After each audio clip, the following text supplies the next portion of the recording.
connaît Marie-Lise Pilote, humoriste, animatrice, femme d'affaires. Nous rencontrons aujourd'hui l'auteur qui vient de faire paraître le livre « Tout bas ou à voix haute ». Marie-Lise Pilote, bonjour. Bonjour, Josée. Bienvenue à notre émission. Merci. Moi, ce livre-là, j'étais un petit peu embêtée de le présenter au départ. OK. Parce que je me suis dit, c'est pas un roman, c'est pas une biographie. Ça m'est apparu un peu comme un livre d'histoire, mais un livre d'histoire au pluriel, raconté par une amie autour d'une tasse de café. Ça m'est apparu. C'est un peu ça. Je dirais que c'est un recueil de textes autobiographiques. Est-ce que ça résume bien? Oui, tout à fait. Et moi, je vous dirais que quand je l'ai écrit, un de mes souhaits, c'est que j'avais envie que les gens se reconnaissent. Ça a-tu marché? Ah, ça marche tout à fait. C'est vraiment ça. Vous révélez d'ailleurs des facettes de votre personnalité en tout cas, moins connues, je dirais. On connaît l'humoriste, on connaît la femme assumée, la femme d'affaires qui est prise de parole et tout ça. Et là, vous nous dévoilez des facettes de la femme sensible, introvertie, qui réfléchit. Est-ce que c'est difficile de se dévoiler quand même de façon plus intime, comme vous le faites dans le livre? Écrire un livre, pour moi, c'était une autre manière de communiquer. J'ai communiqué beaucoup en faisant des spectacles sous forme d'humour. Et pour moi, si j'écrivais un livre, j'avais envie d'aller ailleurs, de dire les choses autrement. Oui, c'est vrai que je dis les choses avec humour parfois, mais j'avais envie de dire autre chose, de me dévoiler aussi autrement. J'avais envie que les gens me reconnaissent autrement.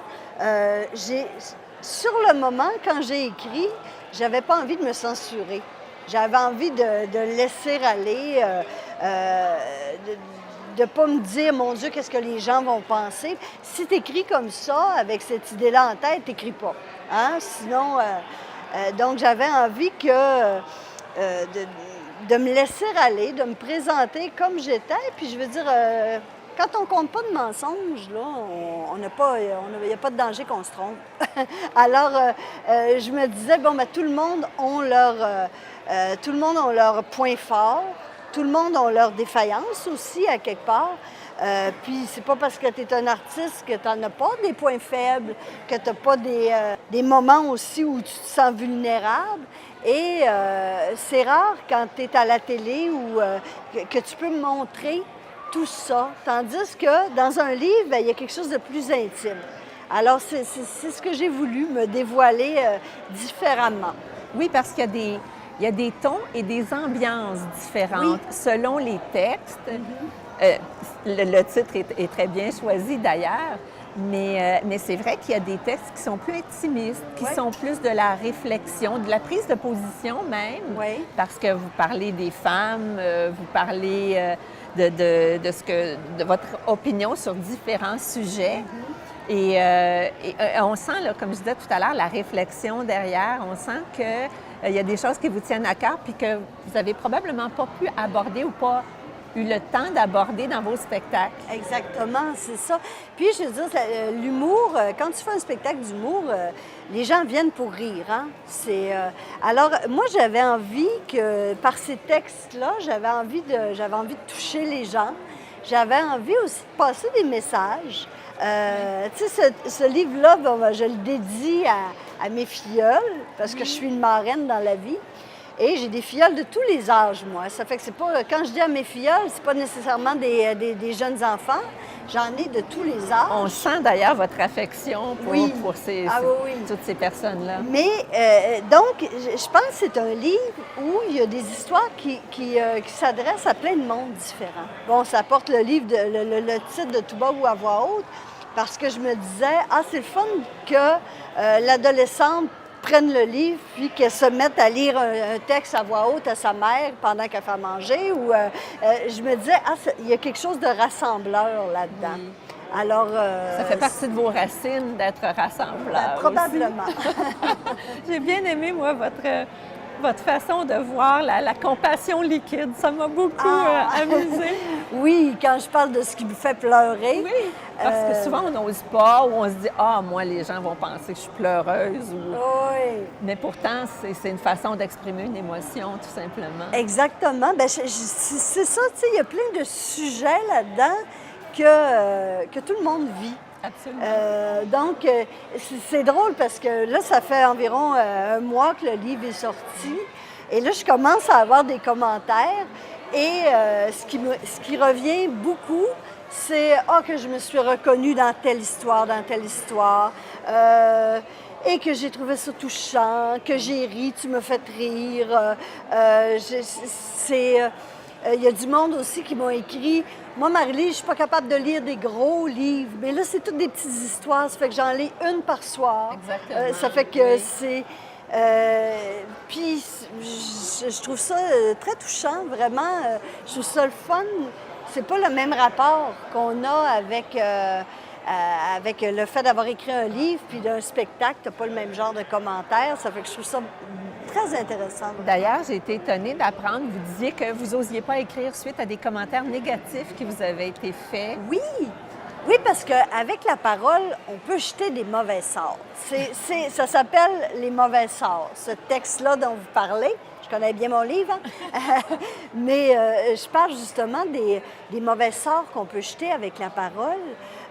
Puis que moi, un jour, on me dit « Ah, toi, t'es bonne dans le jeu, mais t'es pas bonne en écriture. » Et autant ça m'a été salvateur pour le jeu, autant ça m'a donné confiance en moi, mais autant ça a détruit une petite partie de moi au niveau de l'écriture. J'étais timide à montrer ce que j'écrivais, j'avais peur.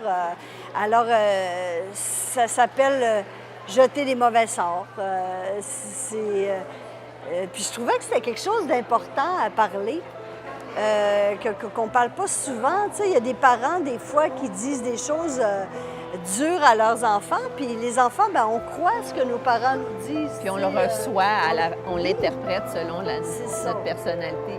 Marie-Lise Pilote, merci infiniment pour cette entrevue. Ça a été très agréable. On a hâte de découvrir vos prochains projets. Ah, bien, vous allez le recommander? Absolument. Ah bon, parfait. Je vous le recommande. Merci beaucoup. Merci. On admire les artistes pour leur création, leur sensibilité, leur manière singulière d'exprimer leur vision de la vie, que ce soit par la peinture, la sculpture, l'écriture, le cinéma, la musique, la chanson, le théâtre ou toute autre forme d'art. Les artistes se distinguent par la liberté qu'ils prennent à s'exprimer, par cette volonté et par ce besoin qu'ils ont de communiquer avec les autres. Ils ont compris que l'art, quel qu'il soit, est un puissant outil de communication. Grâce à l'art, on peut dénoncer, rendre hommage, toucher, déranger, surprendre, enseigner. L'art est étroitement lié à ce que vit une société, un peuple. Il s'imprègne de l'actualité et donne souvent à réfléchir. En réalisant leur art, les artistes disent de manière originale et souvent plus percutante ce que les mots ne peuvent exprimer.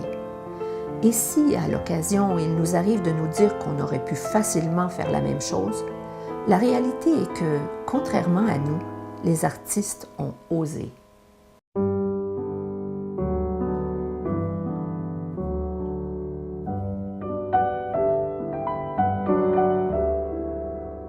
Nous nous retrouvons en compagnie de Lucille Denis. Bonjour. Bonjour José. Pour la chronique Fenêtre sur la cause. Et cette semaine, nous allons parler des livres qui ont été suggérés cette fois par des filles. Oui, donc encore une fois, j'ai demandé à mes élèves de 5e et 6e année filles leurs recommandations pour la lecture. Alors, j'y vais avec La machine à rajeunir. Elles aussi, elles ont vraiment aimé ce livre-là. Donc, c'est l'histoire d'un petit garçon qui doit gérer ses parents qui sont en train de rajeunir. Ça se passe en Gaspésie et puis il y a comme une intrigue derrière ça. Donc, c'est super intéressant. Puis, on voit le parcours à travers le Québec. Puis le rôle probablement des jeunes Oui. qui ont à prendre des décisions d'adultes. À avoir des responsabilités et puis les enfants, les parents devenus enfants qui font des choses d'adolescents. Donc oui. Chacun expérimente les défis de l'autre. Exactement. C'est bon. Donc, 7 comme 7 heures, qui revient aussi de Patrick Sénécal. Donc là, c'est encore des personnages. Donc, ça se passe dans une famille, puis c'est une enfant qui est kidnappée. Un enfant qui est kidnappé, puis l'autre enfant essaie de sauver son frère avec des personnages comme le Père Noël, le Lapin de Pâques. Puis les prénoms des personnages, c'est le diminutif des vrais prénoms de ses enfants à Patrick Sénécal, à sa blonde et à lui. Fait que c'est comme un petit jeu. Un clin d'œil amusant. Exactement, oui, vraiment intéressant. Ici, Olga et le machin qui pue de Élise Gravel, auteur album jeunesse, auteur jeunesse très populaire. Ces deux-là, je les mets ensemble parce que au niveau de la présentation, c'est super dynamique. Il y a du graphisme, il y a un peu de texte, donc c'est dynamique, ça permet de ne pas trop se lasser, d'avoir des textes un peu trop longs, puis des fois ça peut être décourageant. Donc j'aime ce format-là. Presque à mi-chemin entre le livre et la BD. Exactement, oui, tout à fait. Ici, vous avez les Aurélie Laflamme, il y a aussi la vague des Léa Olivier, qui est maintenant aussi en bande dessinée. J'ai une de mes élèves qui m'a conseillé Mallory School, donc un peu comme Léa Olivier, mais ça se passe dans une école secondaire, un peu vieille. Donc c'est l'histoire... Oui, mystérieuse. Donc c'est l'histoire de filles... c'est ça, on explique qu'est-ce qu'elles vivent au quotidien dans une école. Donc ça, c'est un type journal, ça peut être intéressant aussi. Et puis comme ça, on peut se concentrer sur une journée, puis le lendemain, lire une autre journée, etc. Fait que c'est amusant. Puis moi, je voulais finir avec le crayon magique de Malala. Donc Malala, c'est une femme qui a gagné le prix Nobel de la paix, qui, elle, prône l'éducation des filles dans son pays. Et elle a fait un livre qui s'appelle « Je suis Malala » ou « I am Malala ». Donc je voulais le présenter. Mes élèves ont beaucoup aimé ou ont été touchés par la cause aussi. Donc je tenais à le souligner. Très joli. Est-ce qu'on peut voir l'intérieur? Oui. Belles illustrations, encore une fois. Oui. Beau travail. Merci beaucoup, Lucille, pour ces belles suggestions.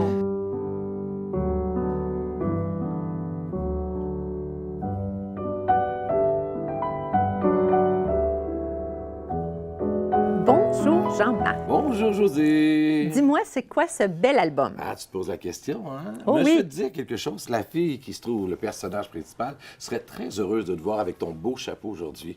Pourquoi Oui, donc? parce que le titre de ce livre s'appelle « L'enfant qui n'avait jamais vu une fleur ».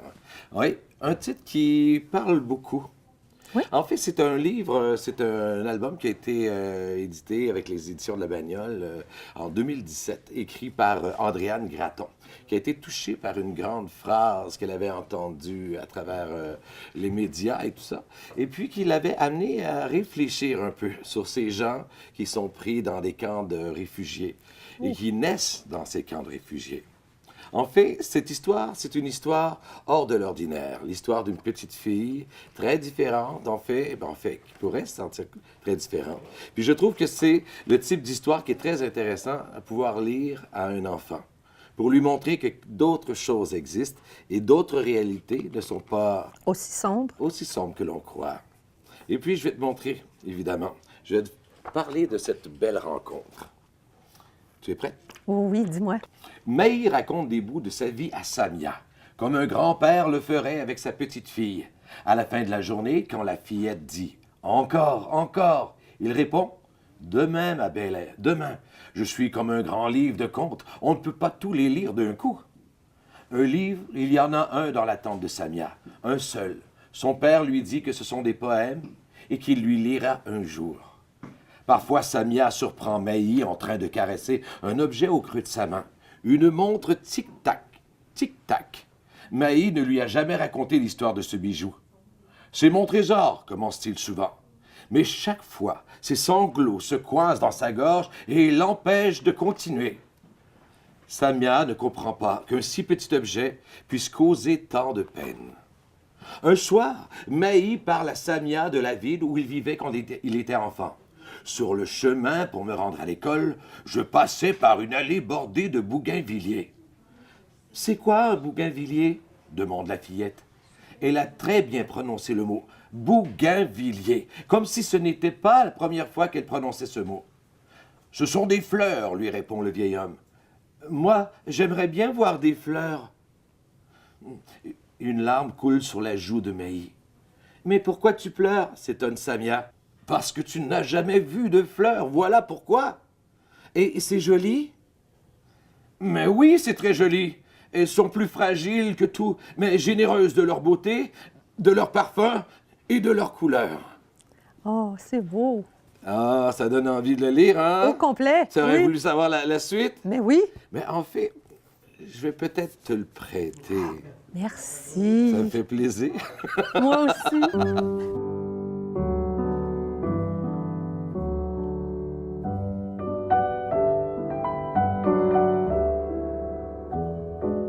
Allez, bonjour. Voici mon coup de cœur de bouquin que je lis et que je relis.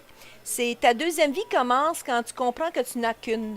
Ben, c'est la merveilleuse histoire d'une fille qui s'appelle Camille et puis qui finalement est tombée dans la routine comme bien des gens et qui rencontre par un incident un type, un type qui va lui changer sa vie, qui est en fait un routinologue.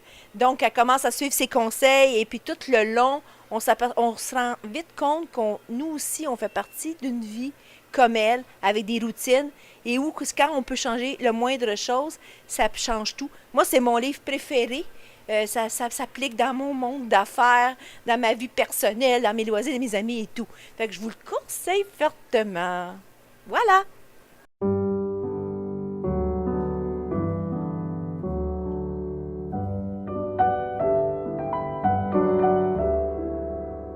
Bonjour Charles. Allô, José. Alors, de quoi on va discuter aujourd'hui? Bien, je voulais parler de l'accès aux livres pour les enfants. On sait aujourd'hui que, dans le fond, lire, c'est un grand facteur d'égalisation des chances. Tu sais, plus on est tôt en contact avec la lecture, plus on a de livres à la maison, plus on a de chances de devenir un grand lecteur, ce qui t'ouvre, en fait, beaucoup d'opportunités dans la vie. Comme dans fait. n'importe quel domaine. Plus on commence tôt, plus on développe des habiletés, plus ça nous aide. C'est ça. Puis en plus, bien, la lecture, on le sait, ça aide à apprendre, ça aide à être, tu sais, à avoir plus de succès à l'école. Donc, ça t'ouvre beaucoup d'opportunités. Puis ce que je trouvais, c'est qu'en fait, un accès de qualité aux livres pour les enfants, surtout les enfants à milieu défavorisés, c'est une victime qui est facile, en fait, pour nos pouvoirs publics. De quelle façon? Bien, je t'explique. Moi, dans le fond, cette chronique-là m'a été inspirée. En février dernier, on voyait que la Ville de Montréal voulait éliminer un programme qui s'appelait Livres dans la rue. Oui, oui, oui. Puis, rapidement, en fait, c'est sorti dans la presse, puis rapidement, il y a un gros tollé public, une mobilisation, puis la mairesse Valérie Plante est intervenue en disant « Non, non, non, je vais m'arranger pour que ça soit là encore », puis tout ça. Puis même après ça, on a vu que ils voulaient le modifier, on ne savait pas trop comment, tout ça. Et moi, ça m'a beaucoup marqué ce moment-là, parce que c'était quand même... une clientèle défavorisée qui allait perdre un accès aux livres. Puis on parlait quand même au-delà de 16 000 jeunes qui étaient touchés par ce programme-là.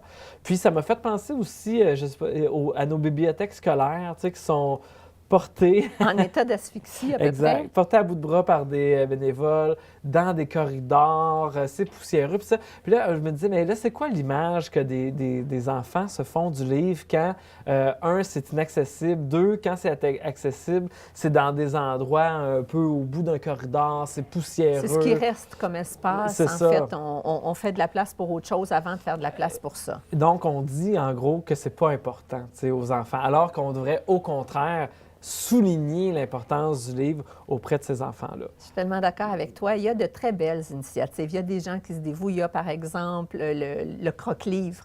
Mais c'est pas suffisant.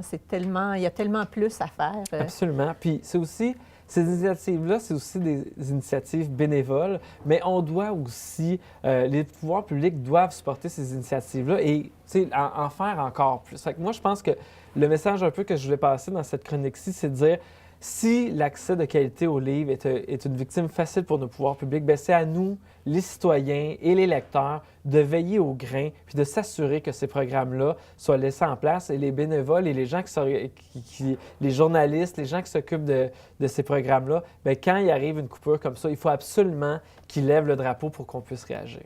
Bien, on espère être entendu. Merci, Charles. Merci.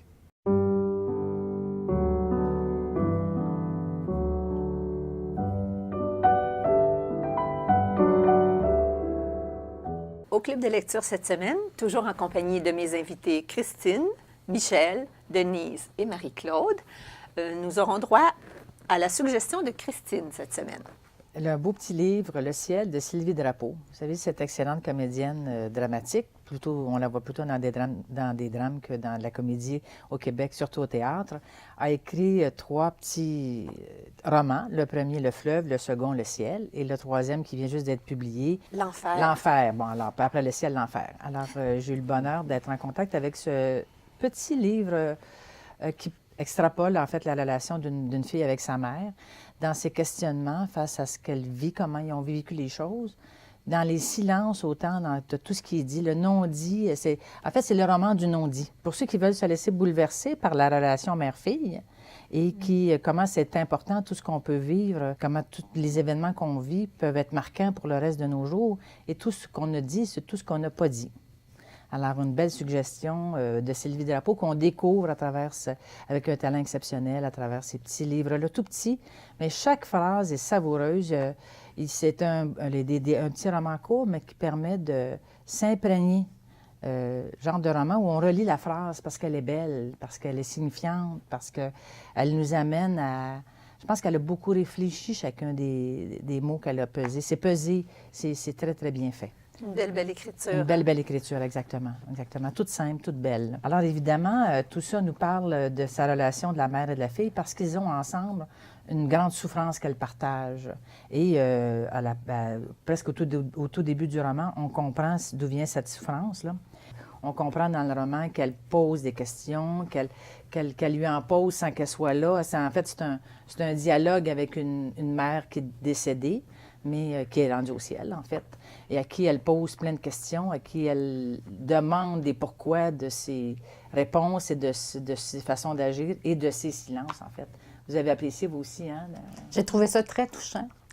Il y a en particulier certains extraits, là, mais quand elle est en Europe et qu'elle appelle sa mère pour le prétexte pour parler à sa mère. Exactement. Elle lui demande sa recette de sauce à spaghetti, puis sa mère ne comprend pas. Tu veux faire du spaghetti pour les Européens, là, tu veux faire goûter ma sauce aux Français.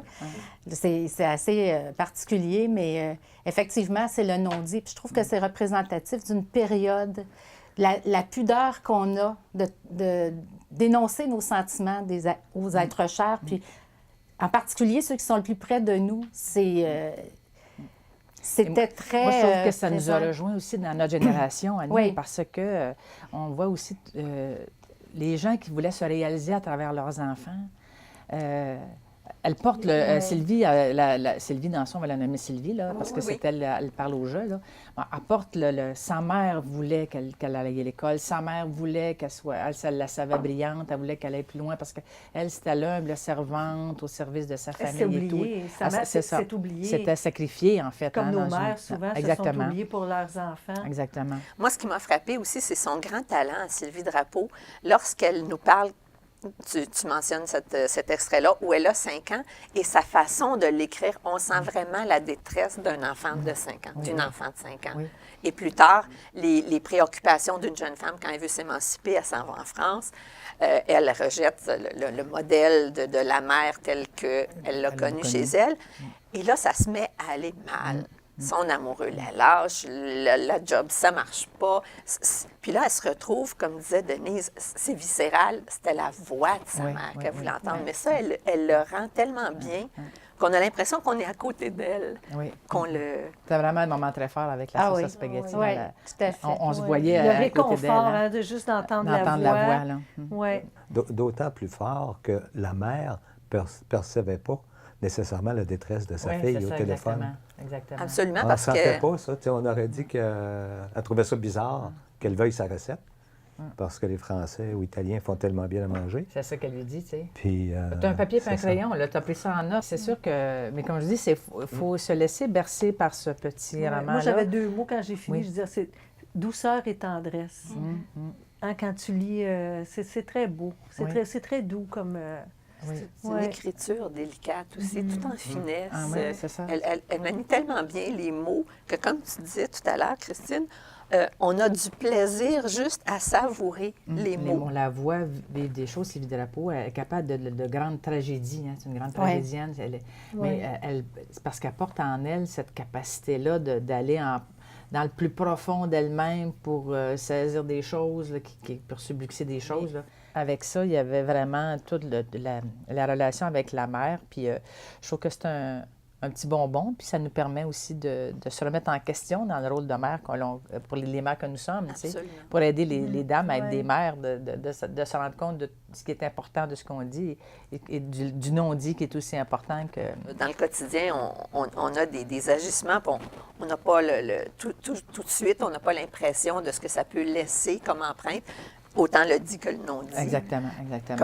On s'est reconnus, en tout cas, moi, il me semble, on se reconnaît un peu parce qu'on est un peu de la même époque, notre relation qu'on a eue avec notre mère aussi, puis c'est vrai qu'en vieillissant, il y a une certaine pudeur qui s'installe, puis comme tu dis, il y a des choses qu'on n'ose plus dire, vraiment se dire. Mais elle était quand même très touchée, tu sais, puis on sentait toute l'affection parce que la mère décède, puis toute la façon dont... Ils ont tenté de récupérer tout ça, mais on comprenait que c'était plein, là. C'était très, très entier ce qu'ils vivaient, même si ils n'ont pas continué à dire « tout ce qu'on s'est pas dit, tout ce qu'on s'est pas dit ». Non, ils ont accepté de vivre la plénitude à travers l'événement de la mort de la maman et tout, là. Ça fait qu'on revient toujours à nos racines, parce que c'est ça qui est important pour eux, hein. Comme elle, quand elle était dans désespoir puis qu'elle est loin, bien là, l'idée d'appeler sa mère pour sa spaghetti, puis elle nous avait parlé qu'avant, quand il revenait dans le temps des fêtes, tout le monde était Noël, là, tout le monde... L'importance du choix des mots, comme tu disais tantôt, parce que le roman, c'est efficace comme message en si peu de pages. C'est très efficace parce qu'on est allé chercher plein de sentiments là-dedans, d'émotions. De très, très belles lectures, de beaux moments. Belle découverte. Merci, Christine, pour cette belle chronique.